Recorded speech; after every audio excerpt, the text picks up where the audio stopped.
Hi guys, welcome back to my channel. Today I'm going to talk about all the books that I read in the month of February. So the first one that I read was Snow Country by Yasunari Kawabata. This is it right here, the little cloth-bound book. I thought this book was so cute. This was a Christmas gift to myself last year, along with some other cloth bounds. So this is the story of this woman who works as a geisha, which is a traditional Japanese dancer. And there's a mountain resort, so this married man comes every year by himself and basically uses her. And so it kind of goes back and forth into their relationship and the feelings that she has for him, but she knows that this is going nowhere. It's just him using her. So of course, as a woman reader, this was kind of disturbing. And in terms of the plot, nothing much happens. It's just him at the mountain resort having this strange relationship with her. Let's just say this made me feel kind of frustrated and powerless as a woman. I probably may not keep this book. I may sell it at the used bookstore. But anyway, if you're interested, it's I guess an introduction to Kawabata's writing. But I'm not sure I'll be picking up anything else by him just because of the misogyny. That was a little bit too much for me. Okay, so the second book I read in February is Isa's Ballad by Magda Szabo. This is a Hungarian writer, and I had already read The Door by her, and I had read Abigail, which I really loved. So this one is a little different. So basically Isa is this girl who's an only child, and so at the beginning of the story, the dad is very sick, he's dying. So the story follows what happens once the father dies. So the mom, it goes through all the feelings the mom has. It's just an excellent description of grief. So the concept of the book is that the daughter wants to take care of her mom. She doesn't want her mom to have to worry about anything. So she wants her mom to come live with her. And the mom, what I liked about this book was that it wasn't like all cut and dry and only showing one side of the story. It really shows you how ambivalent each character is. So the mom is ambivalent because she feels like, oh yes, please, this is such a relief to know that I won't have to sleep alone in the house where I used to sleep with my spouse. So she feels like, okay, my daughter is offering to take me in so I don't have to be alone anymore, which she was dreading, right? And so, but at the same time, she's being taken away from the countryside where she had her little house to the city, which is Budapest. And she's not used to living in the big city. This is not her house, it's her daughter's apartment, so she has to respect her daughter's rules, etc. And it just becomes a little difficult for her. And so then the daughter, she has all these ambivalent feelings as well because she wants her mom taken care of. The daughter has a mentality that is very much like a righteousness mentality. So she wants to do the right thing, but she's a little bit rigid about how she goes about doing this. This book is just beautifully written. The way that, for example, I think one of my favorite passages is when the mom decides to go back to her house because she's working on a headstone for the grave. And so she gets on a train back to her hometown, and it describes how she sees the trees and there's the smells and the familiar sounds and sights of her village. And it somehow triggers a strong emotion because she feels like, oh my God, I'm home, And so all these little passages are very moving. because Magda Szabo is skilled at the art of telling that story and tapping into these feelings. So I really enjoyed this one, Isa's Ballad. So the next one I read was The Narrative of the Life of Frederick Douglass, an American Slave. My goodness. I had been dragging my feet to read this because I was thinking, oh my God, reading a whole book about slavery, that has got to be really painful, And I'm the kind of person that if I read about somebody's story, I immediately feel the feelings and, empathize strongly to the point of tears, etc. So imagine, right? But this book blew me away in a number of ways, and I highly recommend this book. So the first thing that I would say that blew my mind was that Frederick Douglass, he was quite the speaker, and they have his narrative, and then after the narrative, they have some of his speeches, like the transcripts of his speeches. And he has this way of describing slavery, which is just brilliant. He doesn't see it as a simple matter of, something that benefits the slave owner and that is just pretty much hell on earth for the slave.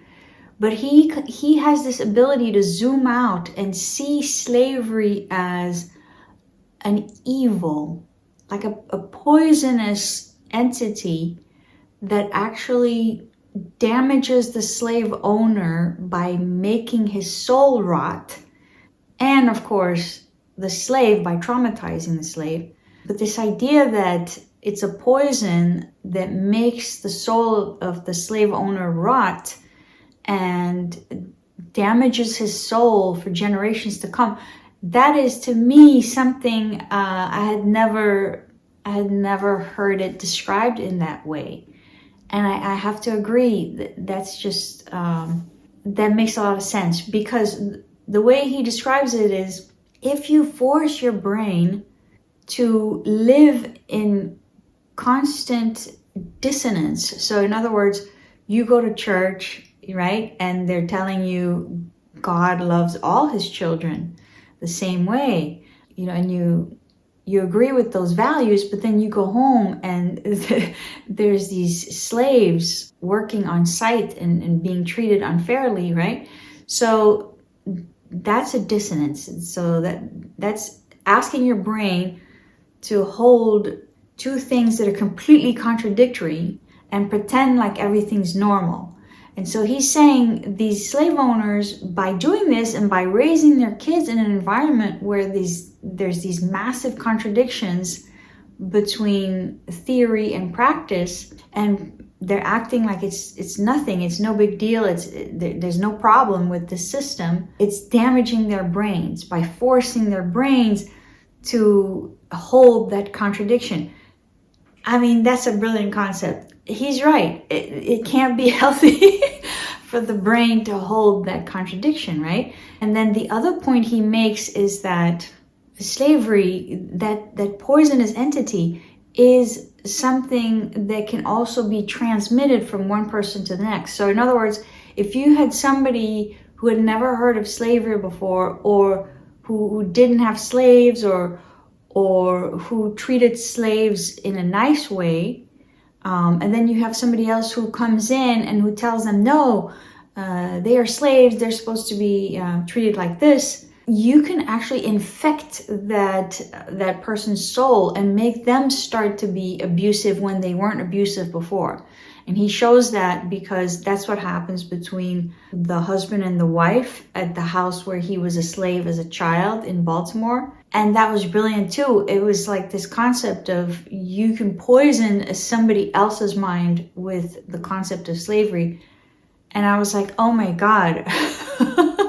It's like he opened my eyes to so many important concepts. Also, I would say this book is probably more hopeful than some of the other accounts you could read about slavery, because he escapes, right? So there's this concept of, throughout the book, that this hope, he has this hope that someday he's going to be free, and then he makes it happen. So you don't feel completely powerless as you're reading this narrative. It is very hard.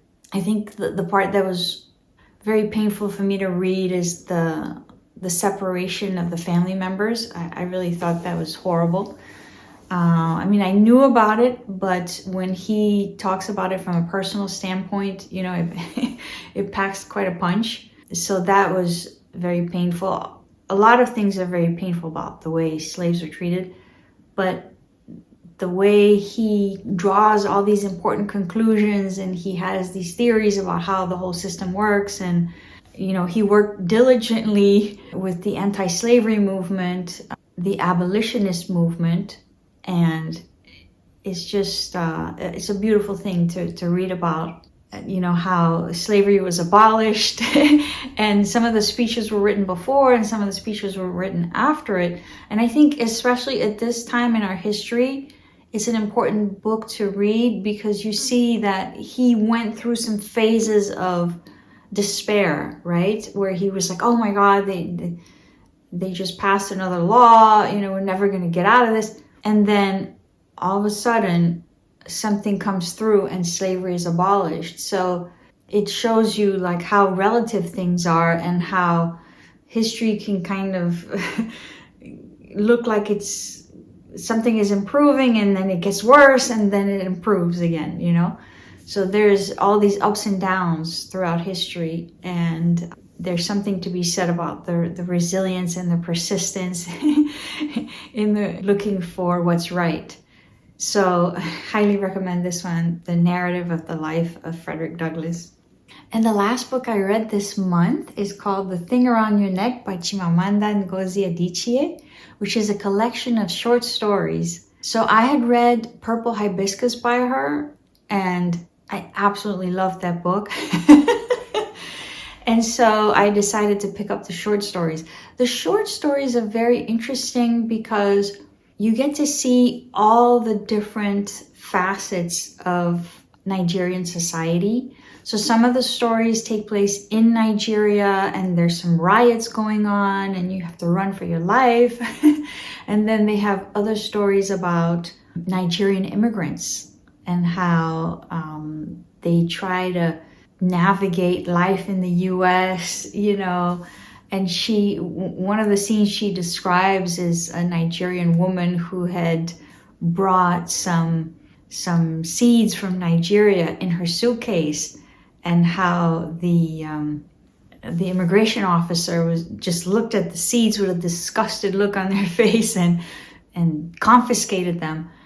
And it just hits home because I'm originally from France, and I have been in the room they put you in when they want to examine the suitcase, and I have seen people having stuff confiscated from their suitcases, and I've seen the disgusted look on the faces of the immigration officers. So I know this is very authentic. And so many very important stories. There's one where she's a writer, right? So you're thinking this may have been partly autobiographical. So she's a writer, and she's been invited to South Africa for a writing workshop. And so she's with all these other writers from other African countries, and they're each coming up with a short story, and then they share it with the group.